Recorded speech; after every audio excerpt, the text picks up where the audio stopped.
Fight Freaks, this is your boy Big Steve G, and welcome to another podcast on TheTitleFight.com. We're going to recap what was yet another busy weekend in the sport of boxing, and we're going to start off with the Friday Night Fights main event, which showcased rising super featherweight contender Javier Fortuna taking on rugged veteran and former world champion Cristobal Cruz in a 10-round bout. A big step up for Fortuna, who was taking on a very tough and experienced Cruz. Cristobal Cruz has been known to be a slow starter who gets better as the fight goes on. However, on this night, he didn't get a chance to warm up, and he was blasted by Fortuna in 2 rounds. Fortuna used his quick hands and excellent punching power to catch Cruz, who was leaving himself wide open to counters as he was lunging inside.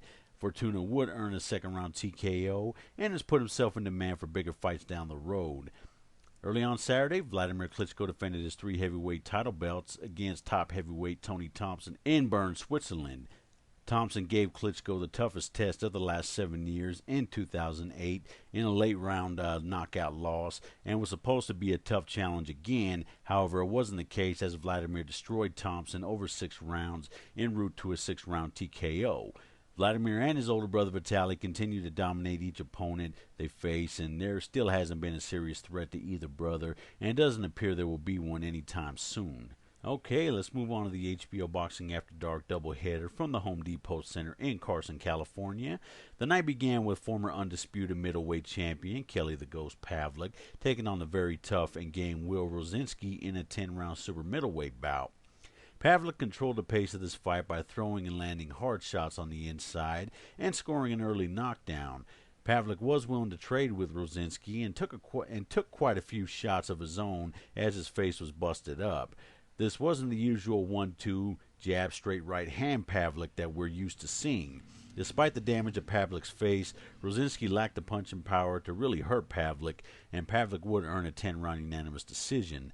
Pavlik stated in the post-fight interview that he is ready to face any of the elite fighters at 168 pounds, and there are a lot of them, and I see Pavlik matching up very well with the likes of Lucian Bute or Carl Froch.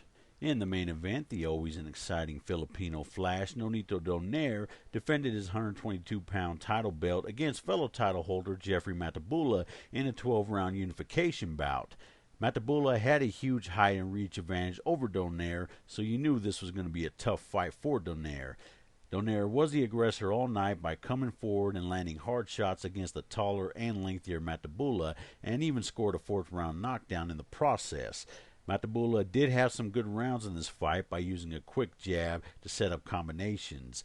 He threw and landed more punches than Donaire according to CompuBox punch stats.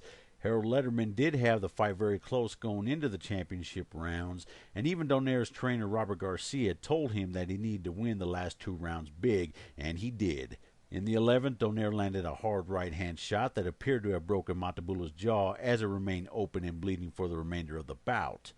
In the end, Donaire would earn a 12-round unanimous decision, which was scored very one-sidedly by the ringside judges, who didn't give Matabula more than 3 rounds in the bout. In either case, a good win for Donaire, and there are a lot of good fights down the road in a stacked 122-pound division.